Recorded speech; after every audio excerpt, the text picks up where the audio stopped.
আজ হোলি, আর তাতেই মেতে উঠল সারা সাগরদিঘিবাসী। সাগরদিঘির বসন্ত উৎসব কমিটির উদ্যোগে সাগরদিঘির এসএন উচ্চ বিদ্যালয় ময়দানে ধুমধাম করে পালিত হলো বসন্ত উৎসব।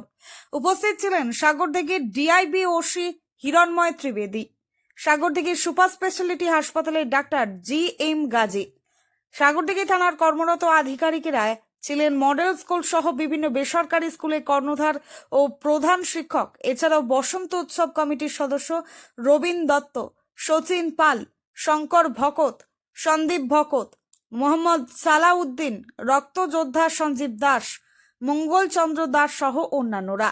সাংস্কৃতিক অনুষ্ঠান, নাচ, গান, আবৃত্তির মধ্যে দিয়ে চলতে থাকে অনুষ্ঠান। রংখেলায় মেতে ওঠে কচি কাঁচা থেকে শুরু করে বয়স্ক সকলেই। রমজান মাস চলছে, তবে চিরকালের মতো সম্প্রীতির ও ভালোবাসার বজায় রেখেই সম্পন্ন হয় অনুষ্ঠান। অবশেষে নাচ, গান ও দুপুরের খাওয়া দাওয়ার মধ্যে দিয়ে সম্পন্ন হয় আজকের বসন্ত উৎসব। বসন্ত উৎসব কমিটির সদস্য ও সাগরদিঘি এসএন উচ্চ বিদ্যালয়ের প্রাক্তন শিক্ষক সচিন পাল বলেন, বিগত 6 বছরের মতোই এবছরও আমরা 7ম বসন্ত উৎসবে সামিল হয়েছি। সাগরদিঘিবাসীকে একটা নান্দনিক পরিবেশ উপহার দিতে পেরে ভালো লাগছে।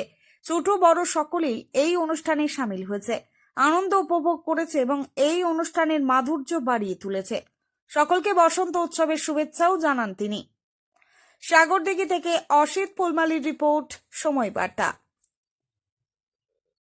আজকে বসন্ত উৎসবে এসে কেমন লাগলো?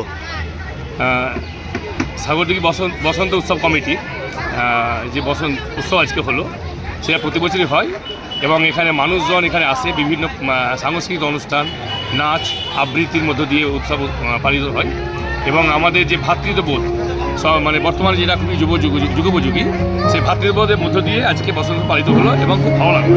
আপনার পরিচয়? আমার পরিচয়, আমি সম্পাদক সাগরদিঘি মিডল স্কুল, কাজী সেলিম।